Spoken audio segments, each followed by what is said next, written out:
of a bedroom has been selected among Leaderboard in 2020 rating challenge of hashtag skills. I'm grateful and happy for that. Now I'm going to narrate you this story, The Tour of a Bedroom.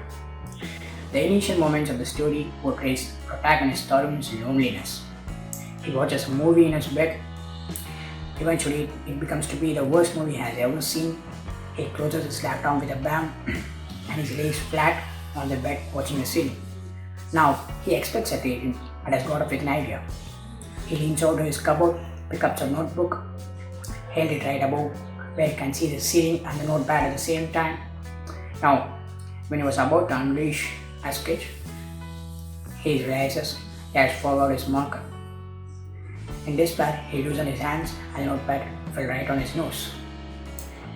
Now he has lost the momentum to shape any idea. He just laid flat on the bed until his phone rang. It was his friend calling. He didn't want to talk to nobody. He didn't want nobody. He didn't need nobody. Now he peeped out of the window. He watched a little girl stretching her arms above the sky, feeling the climate. It was drizzling. He can see the climate in her eyes, but he could not feel it. It has always been this way. The better his mood, the better the climate. Meanwhile, his father stepped into his room. He just burst out. "Tarun, I know you have lost your purse. Don't have to say anything." And he goes on saying several things, and he gradually ends up in don't have any big thoughts at all, don't have any ambitions to settle a family, to grow up steady and all. Then he says, "If you can't talk your future with me, at least do it with your friends. At least have a friend. I can't bear a lonely being," he says. "But remember one thing, the working man is always great. There are no working men here, they will all be barbaric. Say something," he says. "I was waiting for you to say speak, Pa." Yes. "What about the other things I said?" Tarun thought for a moment. Maybe this was the time, maybe this was the day. He thought. He closed his eyes, heard the click-clocks of the wall clock, and he opened his eyes. "I would like to be a barbaric, Pa," he said. The very night, we can see Tarun in his room packing up all the things. He was putting up the bison of Altimora in his bag. As he was thinking about it, he saw around the room. This room has made him a demon and a human at the same time. He doesn't know, but it made him so much emotional about it. He doesn't know what the truth about it is. Some kind of topophilia, maybe.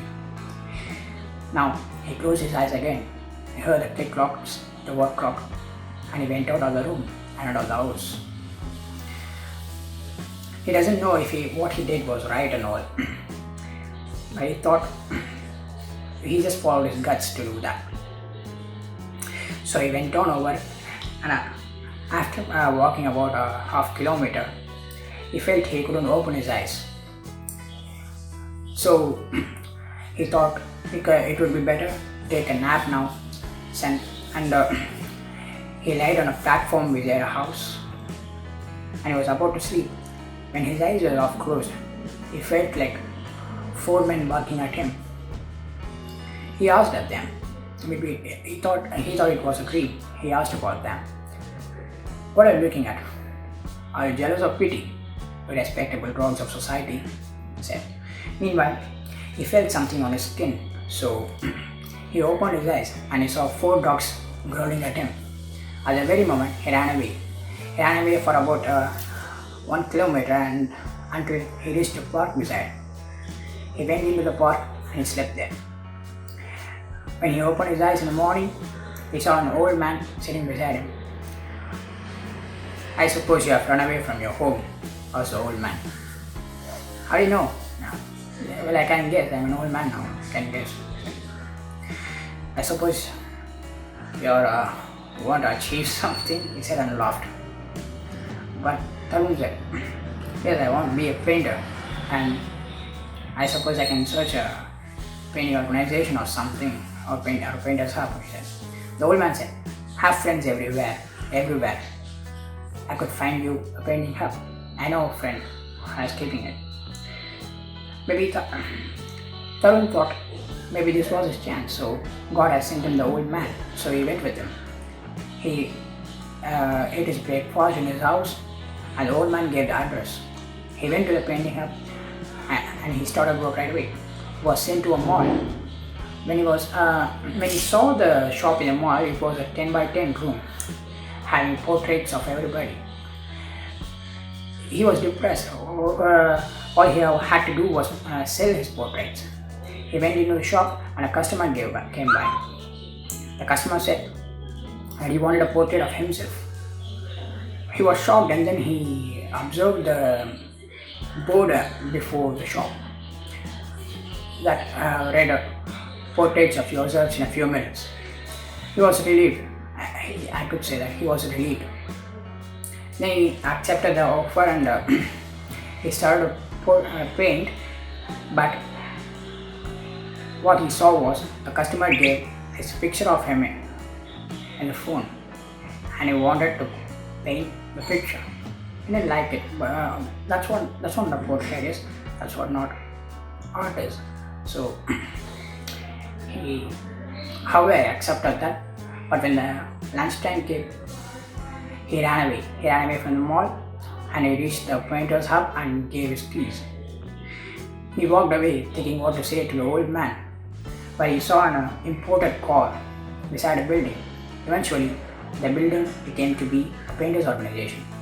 So he tried to go in. He was stopped by the watchman. He quarreled with the watchman until a tall painter stopped him and asked him about him. He said everything about himself and was taken in. The tall painter right away gave him a pad and brushes and the colors and said, just paint what you think about it. Problem is, Tarun didn't think about anything. He hasn't painted a portrait before, or he hasn't painted painting before. All he did was sketches. So, in the end of an hour, all he painted was a triangle of rainbow colors. He was embarrassed with himself. He ran away from the painter. Even the tall painter couldn't stop him. He ran away to the old man's house and was shocked to see his father there. He tried to run away from there too, but it was too late. His father had seen him. He came to him, hugged him and said, don't you ever do that again. Within 24 hours, Tarun was in his bedroom again. He thought this loneliness will follow him everywhere. There is no escape. And then he laid on his bed again and felt it was drizzling the climate. He peeped outside the window. He saw a little girl stretching her arms over the sky, and he saw her mother, peeping under an umbrella. Now, at this moment, he closed his eyes. He opened his eyes and took up his notepad, his own colors, a paintbrush, and he started painting. And his first complete painting was the scene of his bedroom. And then he wrote under that, being lonely and alone are not always the same. Thank you.